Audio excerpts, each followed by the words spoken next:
Let me tell you about Maya. This story isn't just about college.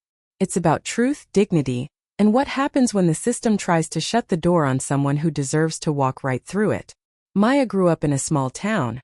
One of those places where everyone knows everyone, where Friday night football is the big event, and where expectations don't always stretch very far, especially if you're a young black girl.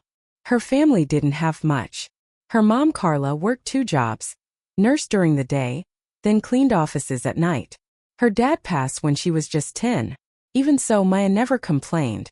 She learned early how to keep going, how to stay focused, how to hold her head high even when the world seemed determined to keep her down.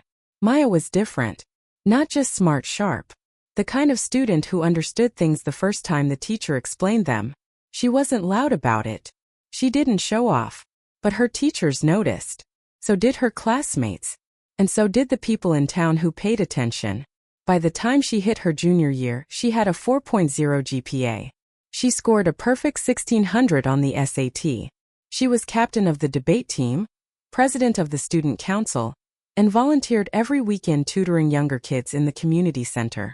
People in town started whispering, "That girl's going places."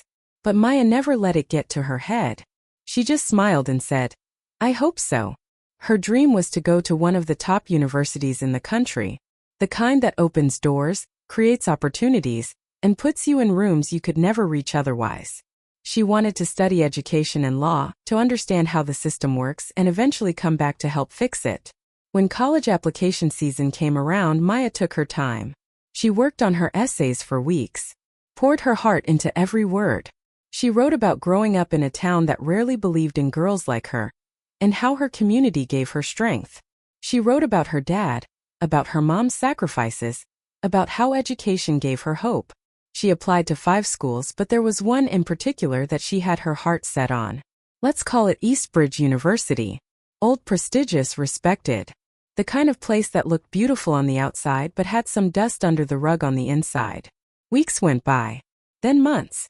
Other students started getting their acceptance letters. Some even got rejected. Maya heard nothing. Silence. At first she thought maybe there was a delay. Maybe something got lost. She waited. Still nothing. Finally, her school counselor called the admissions office to check in. What they heard didn't sit right. One of the admissions officers said something vague like, "We didn't think she was the right fit." No explanasten. No details. Just that. That's when something started to feel wrong. Her counselor, Mrs. Green, had worked at that high school for 20 years.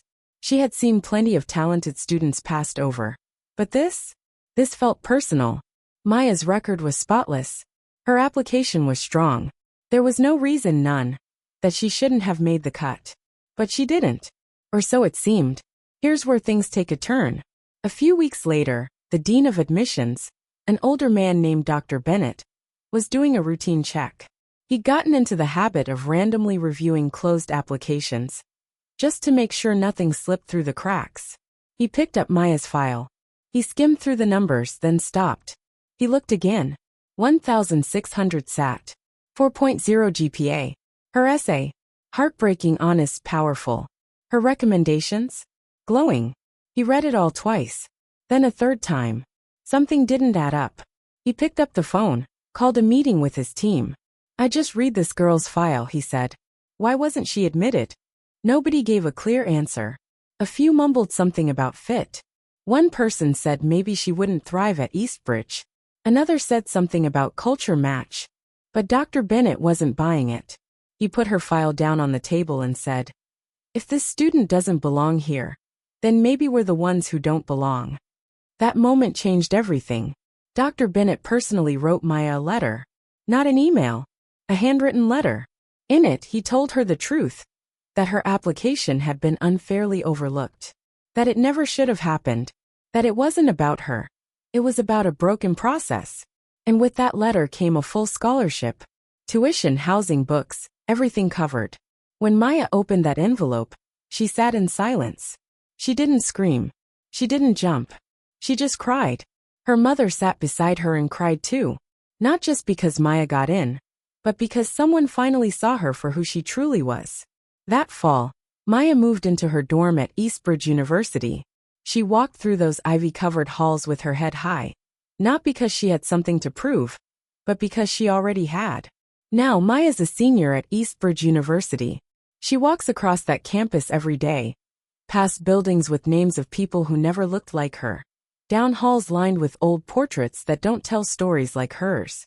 But she holds her head high, not with arrogance but with quiet pride. Pride that she earned her place, that she fought for it, that she never gave up. She's double majoring in education and political science. Why? Because Maya believes change starts with knowledge, but it doesn't end there. She wants to understand the systems that shaped her life, the schools, the policies, the walls that so many kids in her neighborhood still have to climb just to be seen. And one day, not long from now, Maya plans to go back home. Not to stay in the shadows but to lead. She wants to open a school. Not just a building, but a place where kids can dream freely. Where Black and brown children can see themselves in the curriculum, in the teachers, in the books on the shelves. Where nobody ever has to wonder if they're the right fit. She says she wants to build the school she needed when she was younger. A place where brilliance isn't questioned because of a last name, or a zip code, or the color of a student's skin. And as for Dr. Bennett, the dean who finally saw her, he didn't stop with Maya.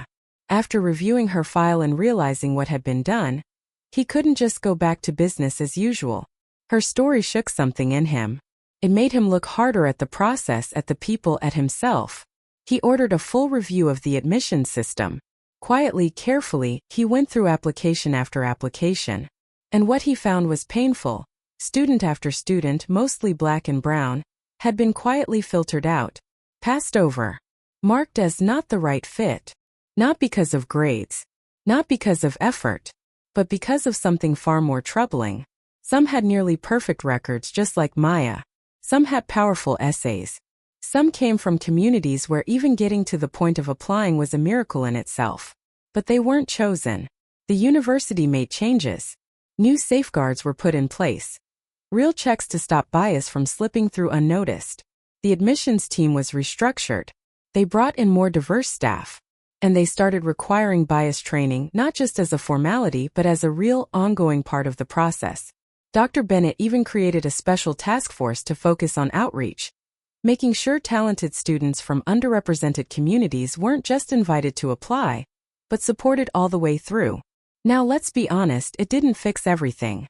No policy can erase generations of injustice overnight. But it was a beginning. And sometimes that's all you need. A first step in the right direction, sparked by one story that refused to be ignored. Because Maya's story? It's not just about getting into college. It's about how racism doesn't always shout in your face. Sometimes it whispers. It hides behind polished words like, not the right fit, or won't thrive here. It slips into boardrooms and admissions offices with a smile. It pretends to be neutral, fair, colorblind. But it isn't. Racism can wear a suit and tie. It can sign rejection letters with clean hands. And it can bury brilliance, quietly, efficiently, unless someone stands up and says, no more. Maya's journey is proof that the truth doesn't always come loudly. Sometimes it rises slowly, one page at a time, one voice at a time. But when it rises, when it finally breaks the surface, it refuses to be silenced, because the truth demands to be heard. And Maya?